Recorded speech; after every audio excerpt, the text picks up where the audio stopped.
Eu vou fazer umas perguntas, rapidamente você fala cada um dos princípios ativos e dos benefícios. Por exemplo, o orégano. O orégano é uma planta digestiva. A maioria das plantas que foram trazidas aqui para o Brasil como especiarias, elas têm uma característica de tempero. Essas plantas que a gente usa hoje, elas foram trazidas pelos europeus. Elas vieram muitas vezes em navios para serem trocadas, né, como moeda de troca, e ficaram aqui no Brasil. Hoje muita gente acha até que elas são plantas nativas brasileiras, né? Elas são plantas que se aclimataram aqui no nosso país, crescem e a gente usa como tempero. Então a história é mais ou menos o seguinte: quase todas as plantas que a gente hoje usa como tempero são plantas digestivas. Elas eram usadas antigamente não só para dar o sabor, tá? Na realidade elas eram utilizadas para mascarar o gosto ruim. Tá? Porque você imagina antigamente que não tinha geladeira, eu não tinha como guardar uma carne, eu não tinha como guardar esse material. Então a carne muitas vezes passava do ponto, estragava um pouquinho lá. Então o que se fazia? Bom, eu usava uma planta que mascarava o sabor daquilo, então eu ia deixar aquela carne passada com um gostinho mais aceitável, e ao mesmo tempo que aquela erva também tinha uma função digestiva, ia facilitar todo o metabolismo de digestão. Entendeu? Então essas plantas mais utilizadas como tempero, orégano, louro, sálvia, todas essas que a gente usa, né, principalmente com carnes, tem essa característica de facilitar a digestão, porque o produto era meio vencido, vamos dizer assim. A gente pergunta qual a característica e a indicação de uma planta, e o Sérgio fala de onde veio a planta, qual o número do RG do cara do que estava na nau lá dos portugueses, ou dos hindus, ou dos chineses que vieram para o Brasil, etc. Dá uma aula, na verdade, de cada um dos temperos.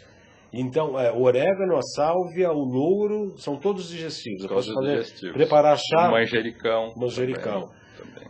A hortelã, um dos entrevistados aqui me falou, inclusive, que é o Joel Aleixo, que o hortelã é uma das substâncias melhores para desintoxicação, inclusive de metais pesados do organismo. É isso mesmo? Como é que é? O que está por trás do hortelã, sabe? O hortelã tem toda uma história também, é muito grande, não vou entrar no mérito, mas é engraçado só para fazer um adendo, só para você entender aí, como é que a minha história nas plantas entra, né? Buscar exatamente a história dela. Você sabe por que a gente aqui no Brasil, a maioria das pessoas caseiramente não gosta de plantar hortelã? Porque ele não floresce. O hortelã é uma planta de origem europeia.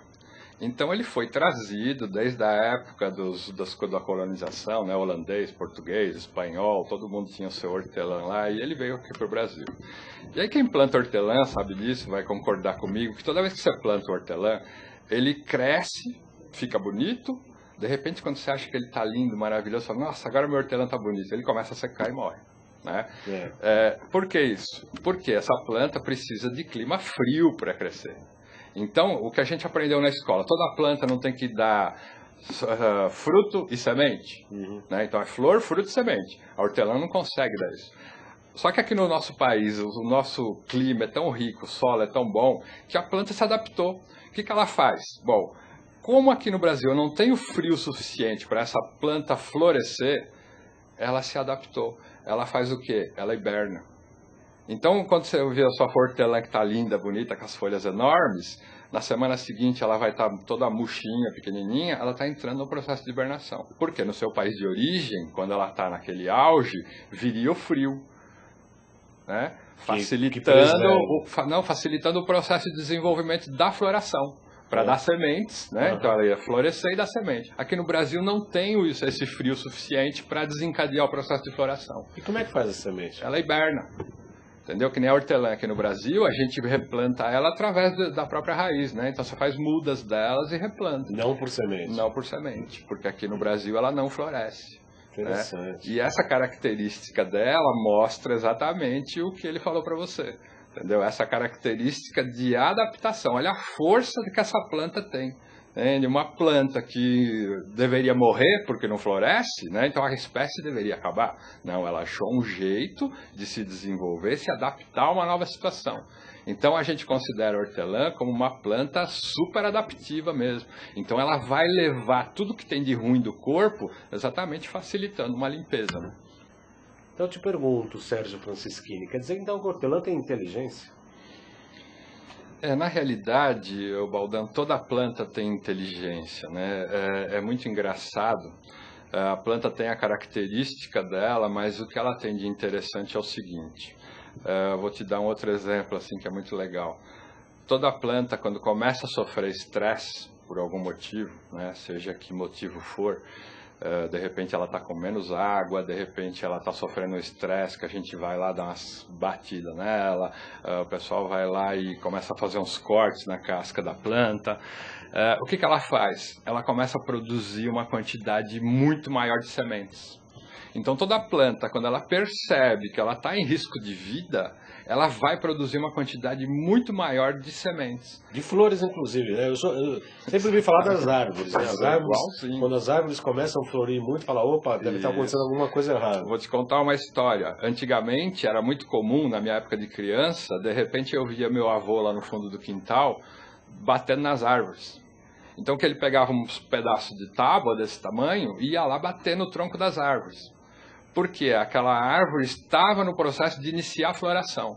Então, se você estressar aquela planta, se ela se sentir ameaçada, ela vai produzir muito mais. Para quê? Se por acaso ela morrer, ela vai deixar os seus herdeiros, os seus filhos vão estar lá. Então, ela vai produzir mais flor, mais semente. Um exemplo mais legal ainda. Você já reparou que tem de quaresmeira aqui na 23 de maio? Sim. Quaresmeira, a época de flor dela é agora. Tá? Se ela tivesse plantada num lugar decente. As quaresmeiras da 23 de maio tem flor o ano inteiro. Pode reparar. E qual que é? Por causa do estresse? Por causa do estresse, a poluição, aquela barulheira, aquele monte de carro, aquele monte de gás carbônico soltando em cima delas o tempo todo. O que elas fazem? Elas ficam produzindo filhotes o tempo todo.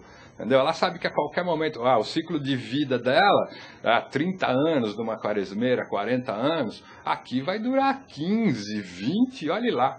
Então, o que ela faz? Eu vou preservar a minha espécie, vou gerar mais sementes para poder, a hora que eu morrer, eu tenho meus filhos aí. Quer dizer, mas por conta dessas características de adaptação da hortelã, voltando à história do tempero, da hortelã em especial, que eu gosto muito.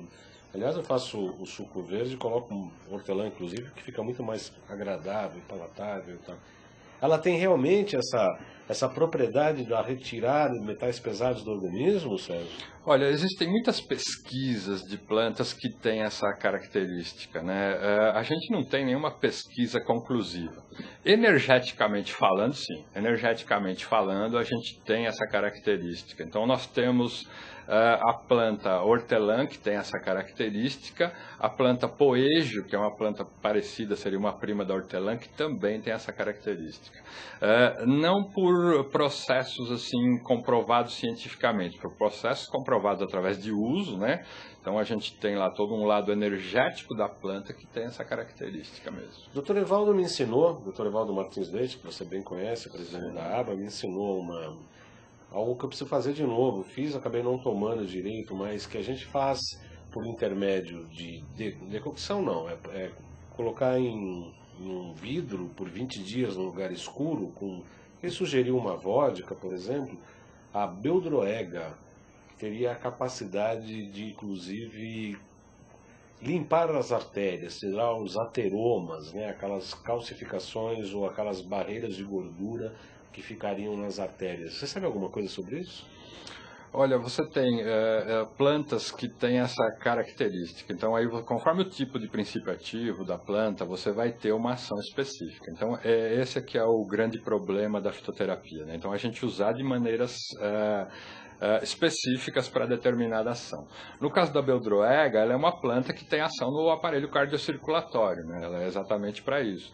E ela vai fazer uma melhora. Então, ela diminui a agregação plaquetária, né? Uhum. Exatamente. Então, ela vai fazer com que você dificilmente forme trombos ou até diminua essas agregações.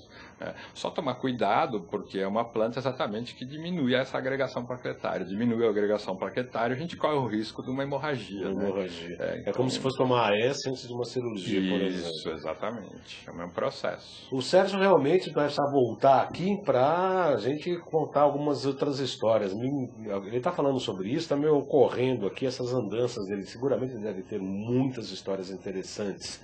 Sérgio, qual o cocar mais interessante que você colocou nas suas andanças? Olha, foram vários, né? Mas eu acho que uma das coisas assim que me marcou muito, né, foram algumas expedições. Aí também, quem me conhece sabe disso, né? Eu vou para o Amazonas todo ano.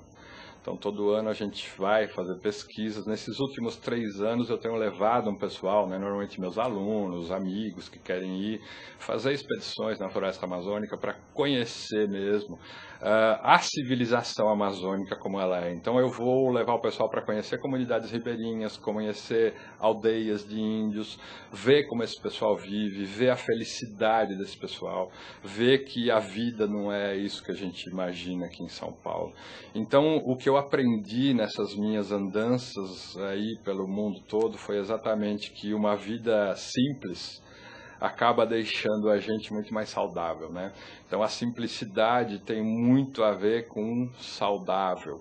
E através dessas andanças, a gente conhece muita coisa, né?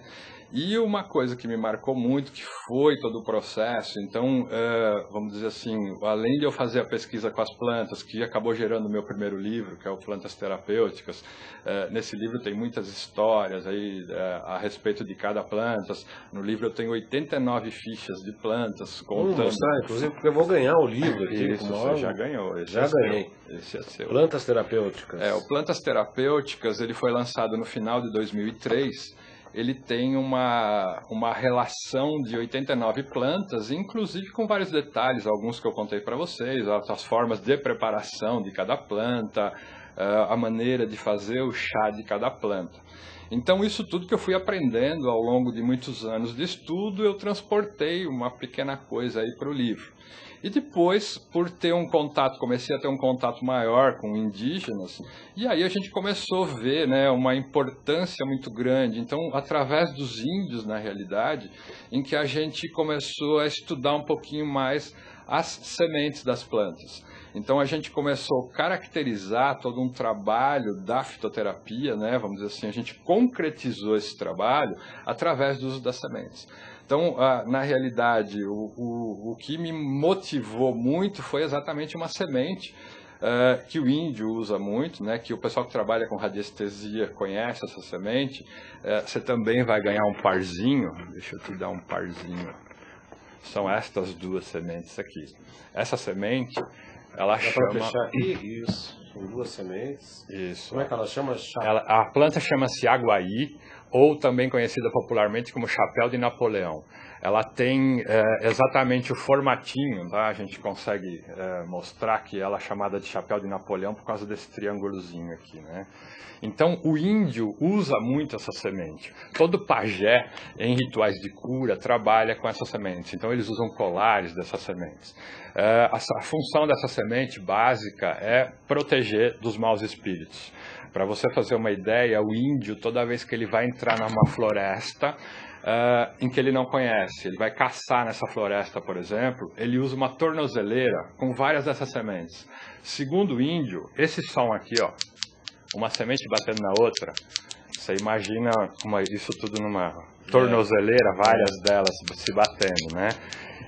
Espanta a cobra, tá? O índio chama ela também de noz de cobra, e ao mesmo tempo espanta os maus espíritos. Bom, o pessoal que trabalha com radiestesia sabe disso. Essa semente tem um poder energético gigantesco. Ela alcança alguma coisa em torno de 14, 15 mil angstroms. Né? A gente sabe que um corpo saudável, medido radiestesicamente, tem uma média de 7 mil angstroms. Né? Então, aqui no Brasil, além do índio usar, o ribeirinho usava muito também essa semente, porque dizia que essa semente em contato com o corpo evita doenças. E mais para frente, o próprio caiçara passou a usar essa semente. Depois, o pessoal que mora no meio do interior do Brasil conhece muito, porque popularmente começou a se dizer que quem anda com uma semente de chapéu de Napoleão no bolso, nunca vai ter reumatismo. Então, juntando toda essa história, que eu comecei a estudar sementes. Então, bom, se uma semente, popularmente, né, anda em contato com o corpo, não dá reumatismo, bom, vamos começar a estudar isso. Bom, energeticamente a gente sabe a força disso, né? Então é o que eu sempre digo, você pega uma sementinha desse tamanho, tá? Coloca ela na terra. Ela vai virar uma árvore de 50 metros de altura que vai viver 300 anos. Que tem energia maior do que isso. Que está aqui dentro.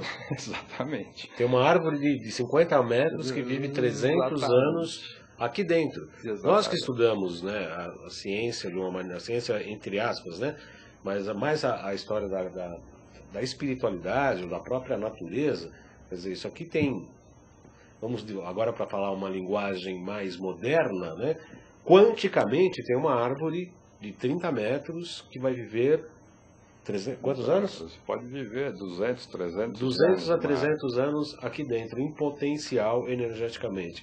É só dar os nutrientes, sombra para ela se quebrar, ela morrer e renascer, e aí a partir disso dá luz e água, com os devidos nutrientes. E você quer um exemplo mais bonito de vida do que isso? Né? Isso aqui é uma vida. É uma vida. Né? Eu tenho uma vida aqui guardada. Né? Então, uma sementinha dessa daqui tem um poder energético gigantesco que vai gerar uma planta, vai viver muito mais do que eu, do que você. Talvez até se somar nós dois juntos, não vai dar, não vai chegar. 200 anos, 300 anos, não vai dar. Então você tem plantas ali que tem um ciclo de vida muito maior que o do ser humano. Então você imagina uma semente dessa, o poder que ela tem.